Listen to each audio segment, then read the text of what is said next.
Dit is de podcast van Omroep Friesland. Noordewien. Met Willem de Vries. Kom verder.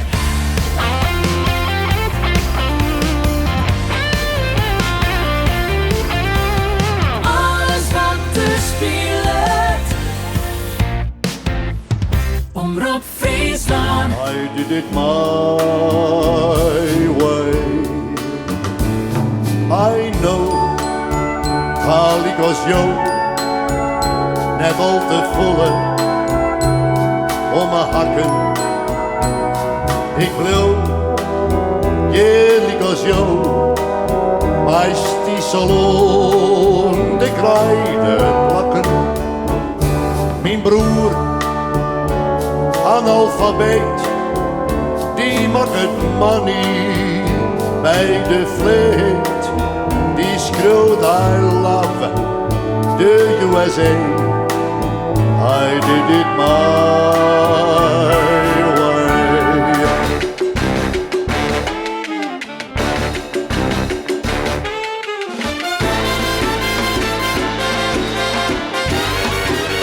Dit is Noordewien.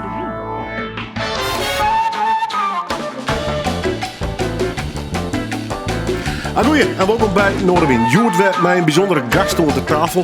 We kennen hem al een tijd in Friesland. Hij had een product succes, hoor, met Sheen Band. De kast, maar had natuurlijk volle meer dingen. 30 jaar besteden ze. Tenminste, meer dan 30 jaar al. De kast komt in kwart een boek uit. Het leek mij een mooie onleiding om eens even met alle leden van de kast om tafel te zitten. Hoe is het met leven? Hoe zie je hem waarom? En hoe zie je hem de toekomst? En we hebben op dit stuit met Dwaande, Siep van der Ploeg. Mooi, best welkom. Ja, hartstikke mooi. Het is een beetje standaard vraag aan het begin van mijn programma elke dag, maar doe ik bij hoe is het? Nou, wel goed. Op dit moment dan zijn ze altijd druk met een aantal dingen. In de eerste instantie natuurlijk met het gezin. Wat het belangrijkste is, met de muziek wordt het hartstikke lekker. Ik ben met mijn Motor West Coast Tour bezig, die rint tot eind juni. Een hele soort theaters in Nederland en een paar in België. En voor de rest, met de sport gaat het lekker. Druk bezig, maar ik krijg de wintertriathlons weer een beetje achter de rug. En lekker bezig eigenlijk, ja, hartstikke goed. En dingen aan het creëren tussen de bedrijven. Dus altijd ontschrouwen en creatief bezig. En dat houdt me dwaande en daar krijg ik energie van. Dus zolang het dat terugstroomt, gaat het hartstikke goed met mij, Willem. Ja. Zolang ik die ken, altijd drukte. Ja. Had je wel eens een periode gewoon dat je denkt, nou, even een jaar hier. Ik zet alles op een leeg pitje. Nee, ik ben wel eens omvallen dat het te druk weer. Maar dan heb ik ook weer mij wat oors verder. Want burn-outs en dat soort dingen, dan doe je dus te lang iets wat je net leuk vindt. Hè. Daar krijg je dat soort klachten van. Ja. Maar zolang het altijd leuk is, dan ken het alweer. En dan goes het gewoon maar verder.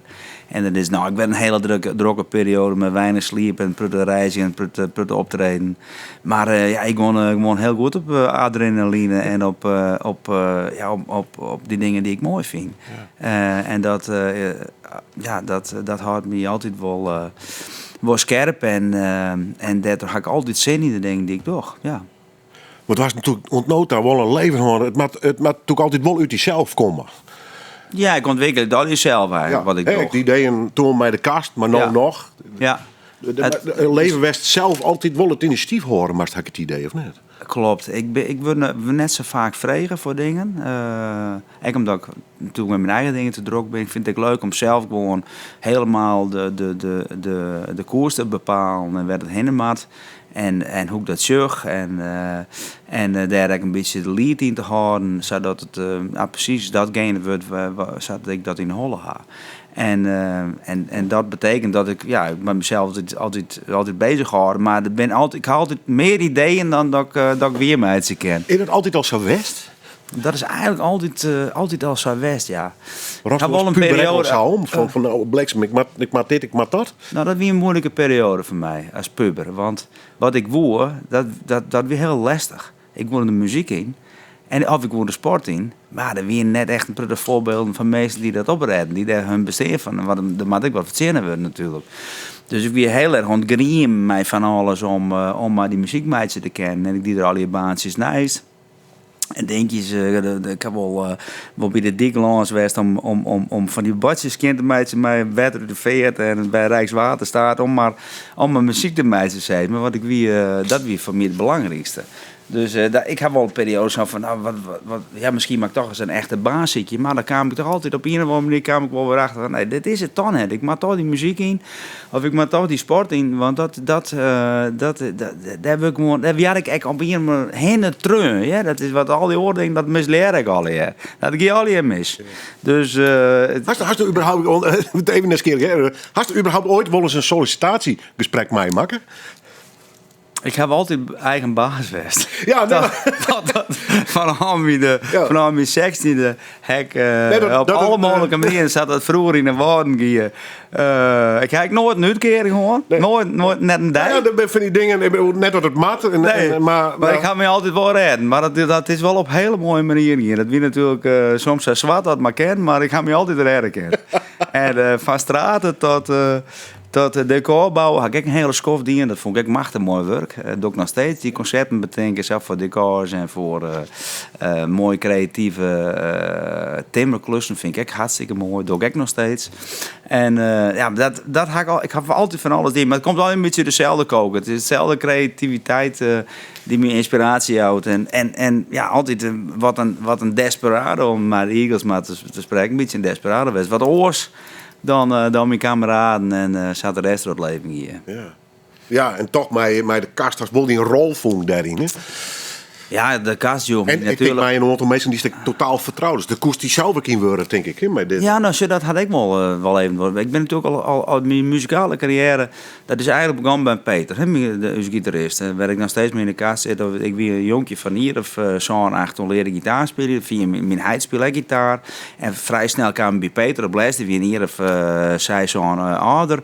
Dus die speelde die wie hartstikke goed toen. Alle speelden van die klassieke mooie stikken. En dan zei ik enorm bij op. En dan kwam ik daar en dan gingen ze wat zaken. Zijn broer speelde ik en zie je speelde ik. En mijn oom Kapiet werden er en hoe spelen alle gitaar. Er staan de Marshalls er op plafond daar. En dan waren daar de hele verlengde stationsstraat. Die waren helemaal opscoren. Iedereen mocht mij genieten. Die in die Marshalls. Als jonkje weer dat natuurlijk de hemel. Dus dat had me echt enorm vorm, omdat het was inderdaad, omdat het spelen, om dan met verder te gaan met die muziek. Nou ja, en een groep jongens om die blijkbaar in die rol accepteren.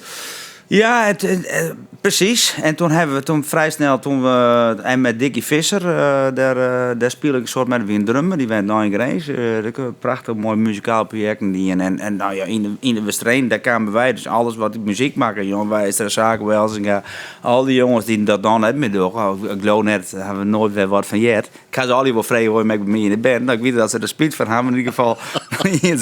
Maar in ieder geval daar speel ik altijd mee. En Theo Santema, die zijn die kosten, dus die beetje daar konden we altijd repeteren. Dat was geweldig.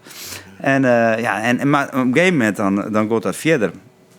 En toen moest ik in het dienst, dat was een van de laatste jaren, ik wie absoluut zin op elke vorm van regime of van dat ze zijn van doe maar steeds, want dan moest dat wel. Dus ik wie dienstweigeraar en pacifist. Ben ik nog steeds in hart en nieren. Ik geloof helemaal in geweld en in oorlog en dat soort dingen. Dus toen kwam ik dus uiteindelijk, toen ik hier 18 jaar kwam ik dus Boeten Friesland land. Moest ik oorlog lang in als een soort straf moest ik dienstvervangend werk doen. En toen verliet ik dus even de band. En dan stapte ik eruit. Ik zei, want dat wordt hem net. Jongens, lulk. Ja, wie ben mee iets bezig? Kees weer lulk. Peter lulk. Maar in ieder geval, maar toen wie zit ik daar oorlog in Zandvoort weer. Dat is hartstikke mooi tiert hoor. Ik kon hier vooruit kiezen waar ik heen zo. In het bejaardentehuis waar ik al die klusjes die en ik een muziekmiddag die met die artjes. Wat fantastisch weer. Daar heb ik een hele soort leerd. Maar dan kwam er dus een heel verlegen jonkje. En toen ik daarbij kwam, ja, toen hield ik een vlotte babbels aan de Westerling. Dus dat had dus echt als band wel geholpen. Want daar toch, wie die aanstaan, want die aanstaan naar het westen, Hilversum, Amsterdam, daar speelde we altijd heel groot. Maar in één keer kwam er alweer heel dichtbij. En dat had dus enorm geholpen. Dus toen ik weer om, ik zei, jongens, sorry, je bent weer, ik wil graag weer om in de band. En nou ja, we gas, meisje en al. Nou, dat hebben we gedaan. Iedereen stier erachter. En ziet ze wie er inmiddels bij kwam. Nou, ziet ze wie toen de zanger. En uiteindelijk zei ze, nou, ik denk toch dat je toch een betere zanger bent. En we dienen dat om en om eigenlijk. Dus dat ziet ze weer de bassist. Ik ben de zanger van de kast. En nou, dat ging gewoon eigenlijk heel goed. En nou, Sietse bleek ook een hartstikke goede componist te zijn samen met Kees. En eigenlijk ben we alle 4 verschroeven, uw eigen ding. Dat vind ik leuk, want straks gaan we het ook even over Queen. Dat is echt zo'n band, we alle 4 mensen eigenlijk de hits schreeuwen. Ja. Iedereen had nummer 1 hits schreeuwen, nou dat is bij u ook eigenlijk. Echt een team effort, hè, om het zo maar te doen. Echt een team, en wat zei ik, dat ze onder die nummers... alle bandleden zetten, dat doen wij ook. Dat is wel vrij uniek. Ja. Dat wij iedereen steert altijd, want dan ga je ook nooit in gedoe van waar is, wat wordt er naar je single. Want iedereen financieel komt altijd op hetzelfde deel. Iedereen die dealt op dezelfde manier mee. Dus dan ga je dat soort dingen ook. En dat hou je het ook als team langer vol. Nou ja, en toen, dat is eigenlijk het begin. Maar toen hebben we nog jaren en jaren natuurlijk stad al aan het aanreizigen voordat we daadwerkelijk wat voet naar de grond kregen. Ja. Inderdaad. Maar dat zijn jongens dat we super vertrouwd en als broers. En dat is nog steeds zo. En we hadden natuurlijk echt gigantische ruzies, maar dat kwam echt met het succes. En dan gebeurt er iets met je persoonlijk. Je verhoor je dan. Er wordt van alle kanten aan je lutsen. En er wordt van alle kanten invloed op je uitoefend. En er is een potentieel mij gemoeid. En er zijn ego's die groeien. Maar dat is nou alweer, uiteindelijk is dat alweer weer omkwam. Zou wij ooit begonnen binnen, maar eigenlijk ben we diezelfde jongens weer. Ja, bands overleven dat net, hè? Het succes, hoe raar het klinkt. Nee, ja. Zeker. Nee. Er gaat dan altijd toch 1 of 2 gewoon verder. En de rest, die jammer genoeg... Die zwaaien af. Ja. Wat ik afzwaait is, maar dat weer vanwege zijn leeftijd weer Riensgraad, maar daar hebben we met Iepenen. Ja. Het noemt meer reet. Ja, hij is nooit echt afzwaait, want hij had tot zijn laatste dag het ding maken. Ja. Dus hij was altijd vreselijk creatief. Van hem heb ik een soort leerd. Bijvoorbeeld, hij zei, de moest 2 hours a day neemde hij dat. Hij zei, in ieder geval 2 uur per dag, moest iets creëren, iets meidje. Dus nooit op die lauweren rusten en denken van ik ben er wel. Maar dan moest altijd bezig zijn met iets. Of het is een noemer, of een toneelstuk, of een decor. Maar er moest ergens een werkje. Ik denk dat een van de geheimen is dat hij ik zou verschrikkelijk intelligent bleun. Hij heeft geen vervallen in zijn brein. Hij bleun gewoon heel scherp in het schrijven van teksten. En die meningen en politieke meningen. Tot Jip in de 80 bleun hij gewoon heel scherp. En ik denk dat dat echt een belangrijk ding is om als je ouder wordt, dat je gewoon bezig blijven moet. Dus ik zeg ook altijd, ik ga nooit met pensioen. Ik blijf jongen en creëren zo lang als ik leef. Letterlijk in beweging blijven. Ja, mentaal, zeker. Creatief, maar in ieder geval fysiek, denk ik. Hè? Fysiek is heel belangrijk. Ik verg wel een soort van mijn lichaam. Ik droeg al die duursport die ik doe. Maar ja, dat versterkt me maar al hier. Ja. Ik dook wel eens even in een verhaal.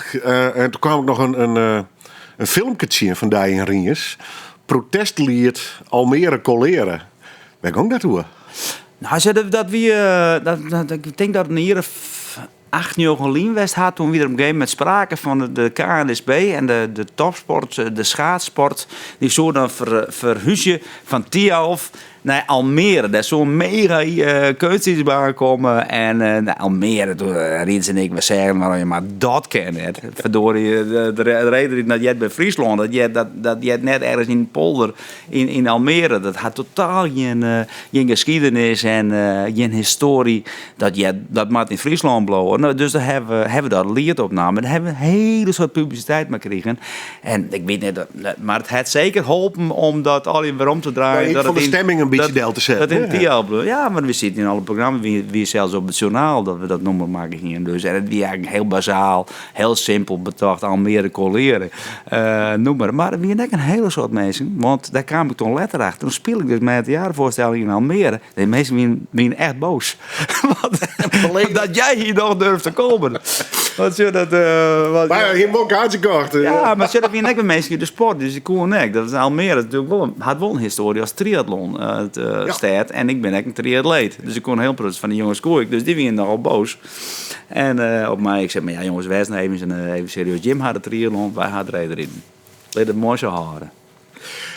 En je met je beiden, dat stier ik wel mooi. Rieners en Siep van de Ploeg. Mooie kerel, hè, Rieners. Gewoon een man. Ik heb wel zo vol met mij maken en zo'n ongelofelijke levensgenieter. En oprecht mens en wat een ongelofelijke vakman. Er is net één die het zien plak innom had eigenlijk, of er is er eigenlijk nooit best. Maar met dat kaliber is zulke mooie teksten schrijven, zulke goede sketches. En zoveel humor hier. Maar ik ga mij werken aan die kerstmusicals die hij maakt in posthuizen. Weer traditie, hè? Die pareltjes, jongen. Dat zie je het zo goed, verschrikkelijk goed in, maar qua Friese taal. En er is gewoon dat God is, het is gewoon helemaal nooit, door mij net. Ik ken dat echt net. Dat is gewoon nooit opvuld. Dat is gewoon, die man weer uniek. Wie echt een grootmeester in het gebruik van. En in timing, en in acteren, en in taal. Ja, die hebben we nooit gehoord en die hebben we op dit moment echt net. Dus daar heb ik een hele soort van leerd. Ik heb ook wel dingen met hem die... ik kreeg altijd op de beeldig van hem, maar net goed weer. Dat vind ik zo mooi. Wie dan de strenge meester? Ja, dat is wat fliks meer nou. Hier bij de eerste Music Night, een presentatie. Hier er helemaal uitschreeuwen, een prachtige presentatie. En ik hier heel druk met boeken van bands. En ik denk van, ik hier dat een keer trollen is. En ik denk, dat redden we van mij. Maar we zien op dat podium en hij begint die presentatie. En ik begin vooral te freewheelen naar de tweede scène al. En hij shirt me jongens van opleksem. Hij had het net hier studeerd. Hij wie woest. Maar dat merkt dus het podium helemaal niks van, ja? Hij zwierde daar lekker goed met me terugheen. Maar eigenlijk kreeg ik dat wel even te jaren. Dus daar heb ik wel even geleerd dat je maar dingen heel goed voorbereiden. Ja. Dat ken het heel. Dat maakt gewoon goed. Anders maakt het net van. Nee. Dan maakt het de oorste van. Mooi verhaal. We draaien het nummer meer reeds onder het begin van dit programma. We gaan weer een nummer draaien, maar nou, ja, een van de bands, die meest favoriete band, misschien wel Eagles, toch wel? Ja, denk ik. Nou ja, dat is een beetje mee begonnen, hè, jonkje. Dat is weer de eerste LP die we toezien. Dus die draaien dan helemaal scale. En dat probeer je dat op gitaar als lied jonkje. Ook dan squallen zie ik weer. Dan probeer ik dat altijd uit te zitten. En zo ga ik een beetje gitaarspelen leren, de eerste dingen. En dat is altijd een favorite. En nou ben ik met Motor West Coast bezig. En voor periode betocht ik van...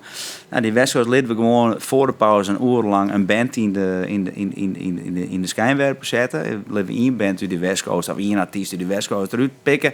En die gaan we even helemaal uitjeppen in dat repertoire. Dus dat doen we nou dit hier. En dat is, maar dat is daarna is het weer hartstikke lastig, want ik hier een lijst van 20 nummers en daar kwam je de band doen. Oh, veel te lang. Oh, ik zei, het valt mij. Nou, maar dat weet ook veel te lang. Dat weer haast 3 uur muziek. Dus uiteindelijk hebben we, Kill Your Darlings, al die jaren. Uiteindelijk ben er 12 nummers oefenen of zo.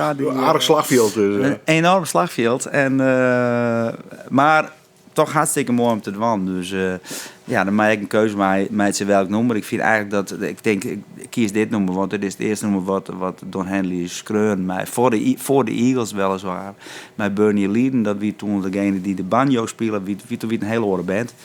Maar dit is wel, een beetje, toch wel een hele goede rock.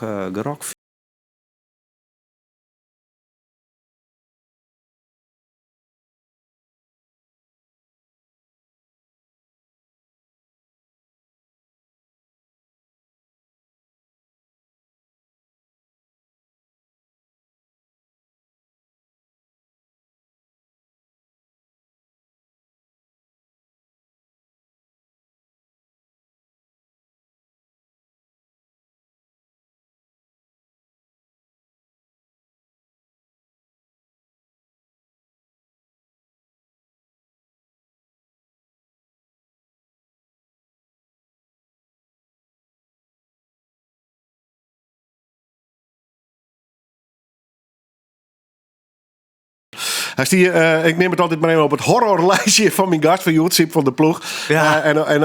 Het horrorschap zit hem vooral in, je moet een muziekliefhebber aan moet vrij op 5 nummers uit te kiezen. Maar die komen dan met 50 hoorn. Maar ik doe het toch, want met mooie muziek draaien. Ja, maar dit soort dueltjes ook wel eens. Precies, maar je had ook wel weer gesprekstof. Want ik denk, laat ik nou gewoon muziek draaien. Iets maar wat qua werk en qua qua creativiteit wat ik ermee doe. En nu ben ik dus met West Coast bezig. Nee, dan pak ik iets van de Eagles, omdat we dat urenlang spelen. Nou, met Riens hetzelfde verhaal. Dan kun je wel alleen nog Riens al een horen vertellen. Dus wat dat betreft, ja, het is wel een kapstok voor wat mooie verhaal.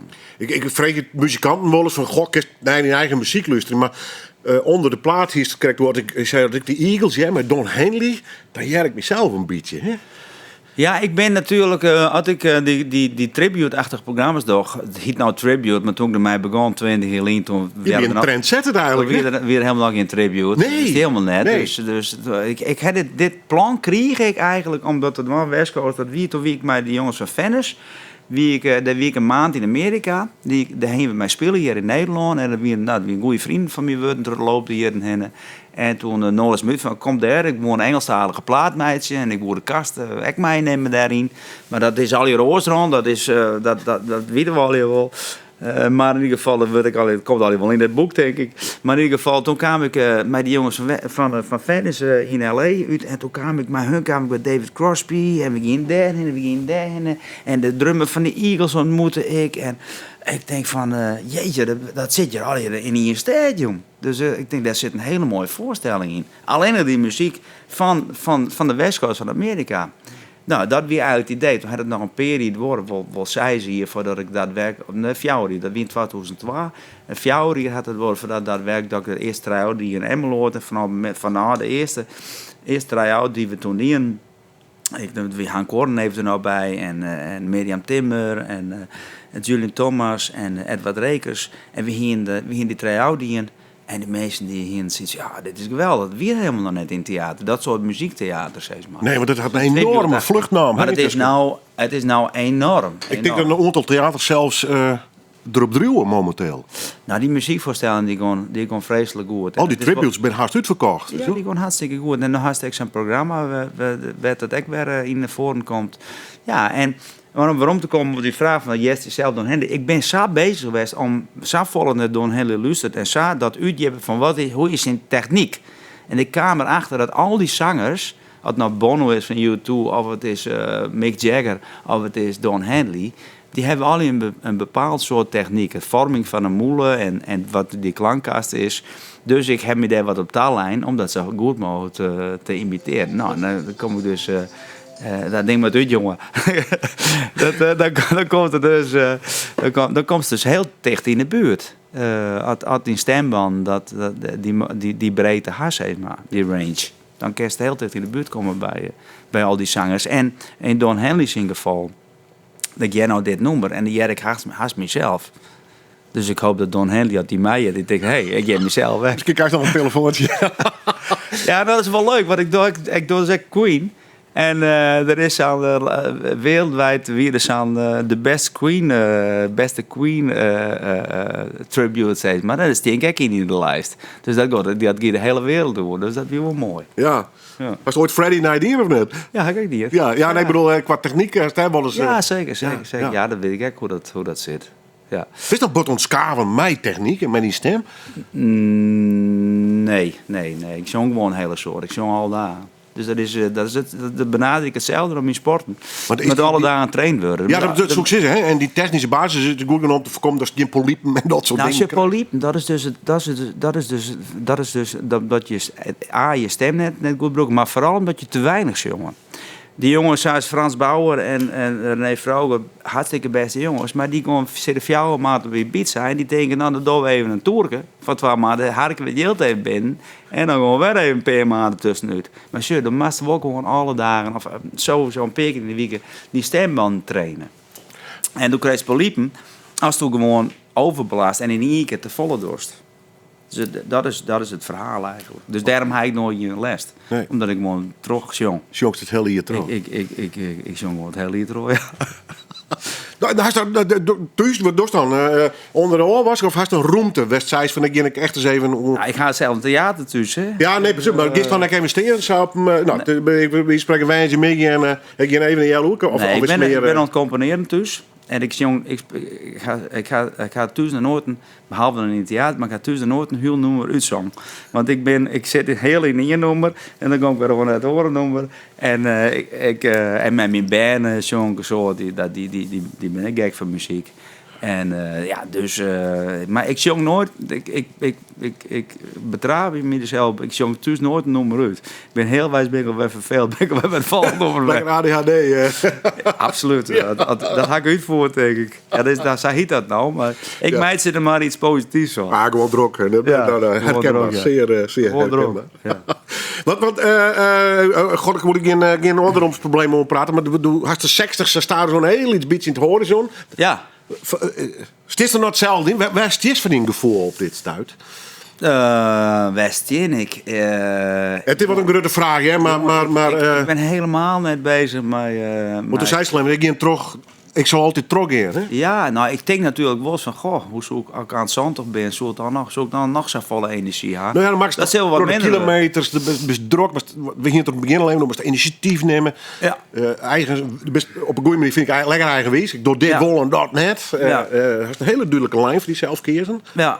Nee, maar dat kan ik toch in een verscholen. Ik zit er helemaal net doorheen. Nee, maar daar ben ik net mee bezig. Ik denk altijd dat ik tot mijn 80ste sowieso dit tempo volhouden kan. Dit tempo van vaststellingen. Ja, dat denk ik wel. Ja, zeker. Ik ga wel bepaalde keuzes maken. Dat voor het gezin, omdat ik door gewoon helemaal nooit thuis ben. Maar het tempo van creëren en spelen. En ik ben nog altijd heel eager op optredens. Ik wil zo vol mogelijk spelen. En als er ergens een optreden te krijgen is en er valt een datum uit aan, dan om weer. Dat vind ik altijd prachtig. Dus wat is dat? Het moment van spelen? Die drive, het moment dat de podium sticht van dit is het? Of het zweerken eromheen? Of zes het maar? Oh nee, maar dat is wat prikkelt dit mensen? Nou, ik denk de verbinding en mensen... met de mensen een mooie jong beleven, werd mensen troost en hoop en energie van krijgen, waar ik zelf ook energie van krijg. Het is een wisselwerking van communicatie, van bijnaarwezen en het mij hetzelfde gevoel, iets moois, het mooie, het positieve van een mens uitdragen. En dat doe ik op het podium. En dat is de kick, zeg maar? Nou, dat is net eens een kick. Dat is gewoon een staat van zijn die ik heel fijn vind. Ja. Omdat mijn materiaal en om muziek is ook harmonie. Muziek is dat dingen samenkomen, dat je tot iets moois komen. Kijk, als je mijn voetbalploeg een mooie wedstrijd speelt en dat goed gaat en dat in wat valt, dan worden we daar al heel blij van. En dat is mijn muziek hetzelfde. En al die dingen waar ik bezig ben, streef ik daarnaar om die harmonie binnen zijn ploeg te krijgen. En dat ben altijd weer. Er zijn altijd weer aanloopproblemen met een productie. En hier de meesten moeten zich fijn voelen. En het niveau moet heeg wezen. Dus dat is altijd de ziekje en kneden om dat er weer uit te krijgen. En dan, op het moment dat ze op dat podium staat, moet dat de zaal in. En moet dat doorkomen. En dat moet gewoon kwalitatief hartstikke goed zijn. En dan heel belangrijk is, dat is goed wanneer iedereen zich op het podium daar goed bij voelt. Wat mensen, ik zei altijd van het een zeggen dat het lekker mee voelt, maar die ophouden. Voort ophouden. Ja. Dan moet die wat oors doen. Want die moet wel een team wezen, mijn waar. Dus daar ben ik heel resoluut in. Dan. Je vindt het net meer leuk en het kost die moeite. Ophouden. Wat oors doen. Bist er in het publiek ik oors lezen gaan? Er komt op een zaal, want ik kan net op 100 beginnen. Hè? Maar eerst even proeven, wat is de zaal, wat willen ze, hoe is de stemming? Opbouwen neem ik aan. Neem meestal mij in dat verhaal. Vroeger liet ik dan wel eens de zaal een beetje afhankelijk zijn van mijn eigen gemoedstoestand. Van dat de zaal naar mij gaat, dan dacht ik, jeetje, wat een moeilijke zaal en wat een slecht publiek. Maar er bestaat geen slecht publiek. Dat leidt helemaal aan jezelf. We spelen, we laatst hier we aan test. Toen spelen we in België. Nou jongen, daar kwam echt helemaal niks uit die zaal. Ik heb wat grapjes, dus niks sloeg gewoon. We waren, 3 handen op maar. Ik denk, oh god, dat is zo'n zaal. Maar ik ben gewoon keihard trouw en ik ga nog steeds plezier erin. En om je heen hebben we dan grapjes van, nou, dit gaat lekker. En zij dat ze dingen steeds dan denk ik, nou, de stemming zit er wel lekker in. Ik neem maar wat. Dat is dingen of ik. Sarcastisch. Dat is dingen of ik. Ik weet niet dat die sarcastisch bedoeld, maar gewoon, het is gewoon om de bol om te gooien. We proberen dan van alles een bol om te gooien. Nou, na dat hier die directeur komt te denk nog 7 beleven, wat er mis weer. En die man zei van, fantastisch. Dit hebben we nog nooit meegemaakt. Wat was dit een geweldige avond. Dus dat ben gewoon, zij ben niet mensen. Het is gewoon een hele hoop publiek. Die op oren, die wij als Nederlanders, wij denken wij met al onze emoties machine litten. Die mensen zijn heel gesloten. Ja. En dat is een totaal andere beleving. Dus je kent heel vaak verkeerd haar. Je maakt gewoon je eigen ding aan. Want de zaal, soms als was een vanuit de zaal, wat denken mensen gaan roepen, dat is soms heel anders bedoeld. Dan was maar het is maar kijk hoe ze zelf is. Maar er is altijd een soort van relaxed insteken. Ja. Best wel zien, want nou had denk ik de ervaring. Ja, zeker. Om daarmee te boatje. Ik ga daar enorm van leerd. Best wel eens in paniek raken om die reden. Dus denk je, ja, waar ben je hiermee bezig? Nee, ik ben nooit in paniek raken. Nee, ik ken het altijd wel. Ik zie het echt wel weer de humor ervan in dat dingen totaal misgaan. Ik toen al jonger was, want het publiek kan echt heel erg die vijand worden dan. Hè? Nou ja, de hiest natuurlijk. De hiest in de jaren 80 en ja, eigenlijk vooral de jaren 80 hiest bepaalde stromingen, ook in Friesland, dat weer een new wave en dat soort en punk. En dat ben ik net. Ik ben geen punk, want ik kan gitaar spelen. Ja. En punk en dat soort dingen, dat is vooral dingen van mensen die eigenlijk net zo volle kon, maar die wel heel boos zijn. Ja, ja. Hartstikke mooi. Ik was boos. Maar ik kon daarnaast speel ik met muzikanten die goed zijn. Ja. Dus dat, wij hier niks te zieken in die punk. En in de new wave-achtige scene. Ja. Wij spelen dus Eagles. Nou, dat kon natuurlijk net. Wij spelen country. Ja, Fiesta Braaf. En wel een beetje Rolling Stones spelen we echt wel. Want we hadden Fiesta Braaf. Dus dan had ik wel eens heel agressief publiek. Dat het al hier niks wie en dat ze dus weghoonden en dan... En ik wil talentenjachten meidingen dat we hier een talentenjacht krijgen waar de jury weer dan weer we eerste en het talentenjacht erop weer we laatst, omdat er dan ziet de mensen die het bekend wie in de punk scene van en die hier natuurlijk die hier altijd wel heel grote die hier wel hele duidelijke meningen en die weer heel goed gebackt zeg maar en dat weer wij wat minder. Dus ja, ik heb wel eens hele agressieve en op festivals zien dat het helemaal net hoe kan. Ja, dan begint het verkeerd te broeien. Hè? Maar ik heb altijd wel zoiets van, dat broeide dat inderdaad. Dat is goed als dat zei. Dat weer een soort van broeien. En dat werd dus dan echt net gunt. Dat wie ik wel op pad. Ja. Dat die wie ook altijd een soort van verdacht. Foute, hier's goede bands en hier's foute bands. Nou, we hebben wel eens een foute band. Als foute band ben we wel eens betiteld. Maar ik heb altijd iets van, ja... kijk, volgens mij een wedstrijd, een sportwedstrijd, ben ik wel luisteren. Dan kom ik bij betere tijden. En ik denk van, als er maar 2 tussen zitten die het wel te gek vinden, ja, dan groeit dat wel. Dus speel in blauw. Ja. Ja, doe me denken aan een optreden van... Ik hoorde Robbie Williams, een Pinkpop-show. Ja. Die direct al je dat progressieve publiek destijds. Wat maakt die Robbie Williams hier? Want Pinkpop weer nog een beetje het moest alweer, nou ja, was nog steeds punk en alternatief wijzen. Maar die zien 3 grote hits spelen die in de punkversie. Toen hier die 50.000 man ben 10 minuten hier die om. En toen weer het kleer. Ja, dus dat vond ik achterna geniaal. Hij wist dat Pinkpop publiek, het is intussen wat verloren. Ja. Maar dat wie in de jaren 80 weer een beetje de serieuze popliefhebber. Hè? De muziekkrant, oorlezer. Ja, precies. Maar binnen 10 minuten, draaien noemers, baaf. Geweldig. Ja, maar dat is natuurlijk... En toen was je klaar. En daarna heb je het feest. Het virtuoos natuurlijk. Maar dat is wel een spel, hè? Dus dat is... Ja, maar wij spelen, wij dienen altijd dus eigen ding. En wij spelen wel... Wij spelen met de kast. We spelen echt een keer voor het oor uitersten sprutsen. Spelen we in Den Helder voor de veteranen van de marine. Nou, de veteranen van de marine, hartstikke mooi wie we boekt. Want we spelen werken altijd voor de jonge garde. Nou, dat was hartstikke succesvol. Dus dachten van, we zetten de kast ook op dat feestdeel. Nou, er waren al die mensen van 60 tot 80 en toen waren wij nog hartstikke jong. We waren nog ergens in de 20. Nou, en we spelen stevig. We hadden best wel een stevig repertoire in die tiert. Met niets te verliezen en maniak en dat soort nummers. Dat was echt heavy. En blindelings, al die nummers. En de meeste jongen, ze hebben alles wat ze bijna in de stappen zien. En dan kan op een gegeven moment zei een vrouw, kunnen jullie ook stoppen? Het is vreselijk. Het is vreselijk.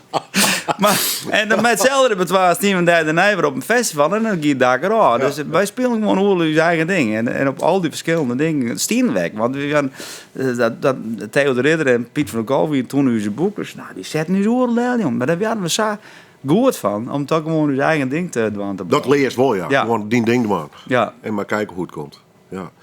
De naam voor even, we gaan muziek van draaien.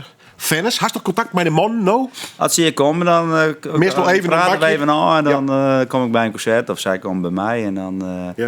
dat is gewoon hartstikke goede vrienden. Met hartstikke lieve jongens, met prachtige stemmen. En ze zijn nou op tour met Roger Waters van de echte Pink Floyd. Dat zijn de backing vocals door ze al jaren.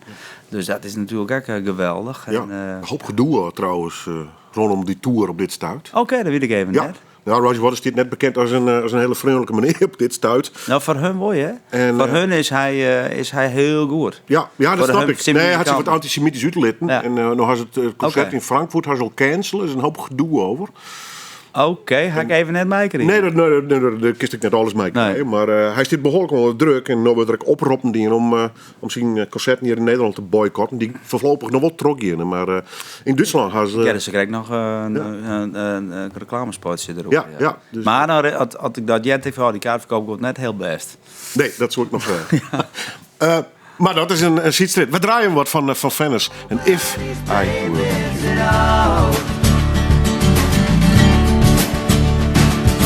These are the things I would do. Nothing to lose. These are the things I would do if I were you.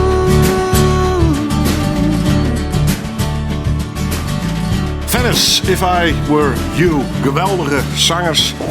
Ik had de eer gewoon om zeg een paar keer in Noorderwien de studio te ontvangen. Maar het is een geweldig muzikale heren uit Amerika. Waar, nou ja, de link met de kast is wel duidelijk. Siep, Zo heb ik nou een keer mijn album van dus een album met andere ogen in 2012. Hij is een heel soort koorwerk voor dus dingen. Ja. Dus dat werd heel bijzonder. En toen, die jongens spelen eigenlijk altijd in Nederland en ik in Amerika wint helemaal net zo groot. Ik ben zoveel van West Coast artiesten. Ze hebben wel een goede naam, maar ze zijn heel bekend qua sessiewerk. Maar ze doen die Bon Jovi platen, al die platen, daar ben zij die dat dan uiteindelijk die backing vocals doen. Van al die grote acts. Maar toen kwamen ze hier dus in Nederland buiten. Dan hebben we dat grote concert in het Gelderdom. Daar nodig een Zuid, mijn grote orkest erbij. German Westveen ervoor als dirigent. Een soort van metropoolorkest. Nou, die jongens wisten net wat ze mij maken natuurlijk. In zo'n stadion. En hier weer hun muziek wie zo groot. Dus dat is weer van hun ook heel bijzonder. Ja, bijzondere groep inderdaad. Komt een boek uit. Ja. 30 jaar kast. Ja. Ja, 30 plus is die tussen, hè? Ja, nou ja, we hadden dus twee. Het is eigenlijk al treintrieder hier. Want het is we zijn in 1990 eigenlijk officieel begonnen met de cast. En daarvoor spelen we ook al maar onder oren naam Gold Rush, Wish to Escape. Ja, we kennen de naam met tussen aardig. Ja. Maar er komt nog een boek uit. Je hebt tussen een theatertournee achter de reg. Ja. Boet nog gewoon succesvol. Ja, zeker. Ja, geweldig. Verbaast hij dat dan nog weer of net? Nou, eigenlijk net, want je viel dat wel aankomt. Dat wel, hè? Dat je merkt wel van er is nog steeds. Er veelt wel reuring. Mensen Dat zijn mensen te gek, jullie gaan weer toeren. En ik merk ook van een hele soort mensen van die ik bij mijn orenvoorstellingen komen en zeggen: ja, wanneer ga je weer met de kast toeren? Want dat vinden we eigenlijk toch het mooiste. En dat vind ik echt wel fantastisch om te horen. En dat is echt mijn uitlaatklep qua scrollen natuurlijk voor het grootste gedeelte. De nummers die je scrollen, die stop ik in de kast. De rest is natuurlijk het waan van cover repertoire. Ja. In die oren. Ja, want in dat opzicht, het is een beetje twee werelden. Hè? Ja. De broekste Ja, van mij de ene versterkt de oren weer. En op een gegeven moment ook met de kasten. Vroeger wie het alleen maar kasten. Op een gegeven moment wie ik er helemaal klaar mee. Want de een doet hetzelfde.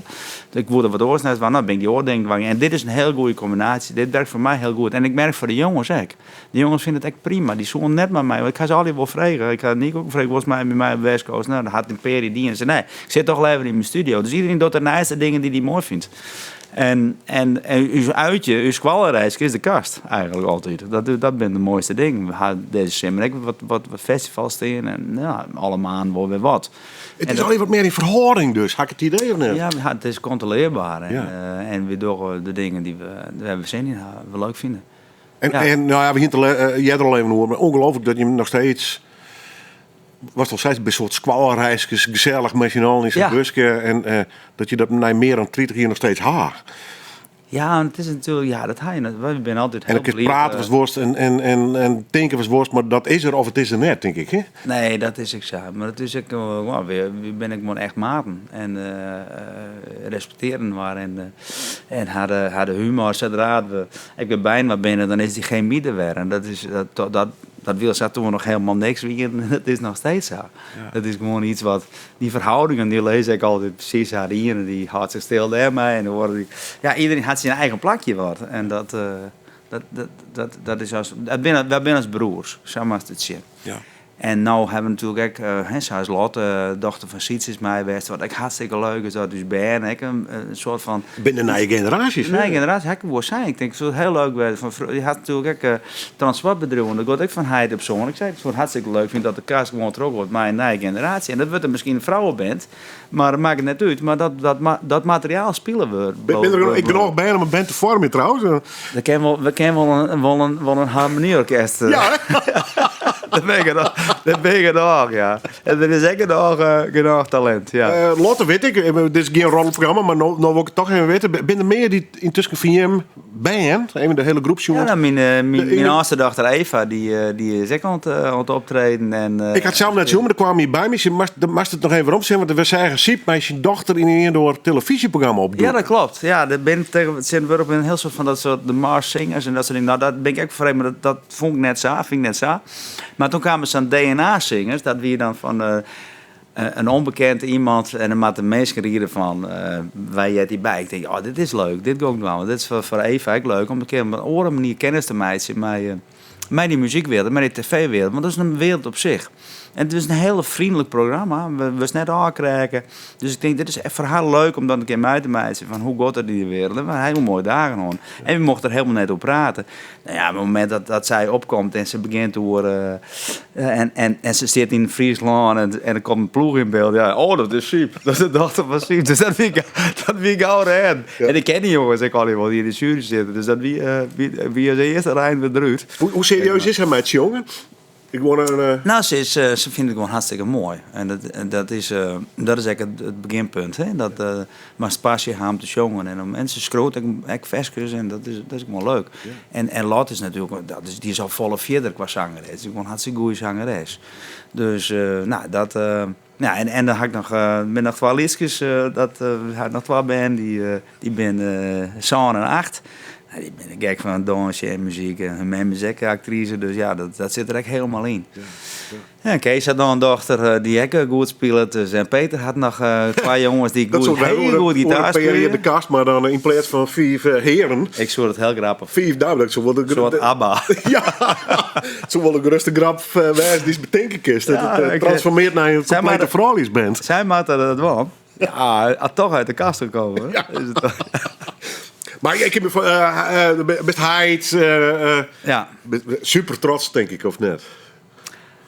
Ja, nee, aparte nou, ervaring. trots gewoon. Als ze dat ze er plezier in hebben, dat ze ervan genieten. Dat vind ik heel mooi. Daar ben ik ben echt super trots. Dat is een oorgevoel. Het is gewoon, je wil dat je band dingen doen wat ze achterstaan en wat ze mooi vinden. Wat hun passie leidt. Ja. Dat Famke van Uzek, Zinnen, die jongt de hele dag. Dat is een geboren zangeres. Maar je weet natuurlijk net hoe dat komt. Maar die is gewoon altijd aan het jongen. Dat is haar manier van uiten. Dus ja, dat zit er gewoon in. Of net. Ja, heerlijk. Ja, dat maakt hij ook gescheid goed doen. Ja, vind ik leuk. Ja, vind ik machtig. Ja. En jongen en mensen wil je altijd blij van. Meestal wel. Ja, meestal wel. De komende tijd, ja, Motel West Coast dus. Er komt boek uit. Ja, we gaan aan december natuurlijk hebben met de kast. Dan doen we bij wat festivaltjes. Ergens in juni komt het boek uit, hopen we. En ja, en dan kom ik na hier een hele soort dingen waarom. Dingen die het zeker binnen. De Story of Simon & Garfunkel, ook met Maarten Peters. De Stones Beatles Battle, dat is echt een enorm succes. Uitverkochte zaal. Ook met Harry Sacksioni, geweldig gitarist. En nog een aantal prachtige. Hubert Heringa natuurlijk, mijn grote, de beste muzikant van Friesland en omstreken. Die wil ik overal maar heen gaan. Die doet mij in Simon & Garfunkel, die doet mij in de Stones Beatles, die doet mij in West Coast, de beste Britain. En ik ga hem ook voor de kast vregen, maar daar hield het toe te druk voor. Ik denk dat is echt wel mooi extra voor. Maar mijn oortoe kwam in de knoop. Maar dat is een jongen, dat is natuurlijk die voegt zoveel taal aan al die producties. En daar ben ik gewoon heel wies mee. Ja. Nou, die heeft hij ook wel in het programma gehad. Die had ook een prachtige levensloop qua muzikant. En die hoest ik maar één vraag te stellen. Die had ik 100.000 anekdotes. Ik bij optredens, maar soms rennen we er gewoon bij wij. We hebben het al eens vaker hier. Maar het is gewoon een op die leeftijd komen we. Als je een enorme... De anekdotes beginnen zich te herhalen. Ze staan zo. Nee, maar het is eigenlijk op zo'n mooi verhaal. Ik heb zo verschrikkelijk op mijn laatje. En ik zeg nu nog op doeken bij de tocht. Bij de tocht aan de zijlijn doe ik het in Noord. We zijn met van alles bezig om dat op een rails te krijgen. En dat ben ik een heel stel enthousiaste mensen die heel knap hoe die alle coronacrisissen en dat door me vereigen gewoon. Ik ben al iets van 8 jaar bezig en die komt er gewoon. Dat vind ik knap. Ja. Daar heb ik echt respect voor hoe die dat doen. Ze doen dat hartstikke goed. Ook hoe ze in de media staan en hoe ze alles bewaken. En hoe ze met het gevoel omgaan van Friesland en met het gevoel van het reedrieden wat bij de vorige generaties leeft. En naar deze generatie loeken. Doen ze hartstikke goed. Dat sting ik helemaal achter. Ja. Helemaal happy de peppy dus. Lekker in een mooi lied Fries dorpje. Ja, wij in Cubaat. Ja. Dat bevalt heel erg goed. Mijn mooie iepen gemeenschap werd mensen hun ding van kennen. Iedereen wil me rust letten. En we genieten van de Grijthoeken. Nou, mooi toch? Ja. Dat van de woordpik. Ja, je was net zeggen dat het al gebeurde. Ja. Nee, dat ken ik. Nee? We gaan er maar 12 bladeren uit. Toch? Ja, nee, meer. Maar ik moet een keuze ervan lezen. Want we hier nog 2 te staan. Queen en de Rolling Stones.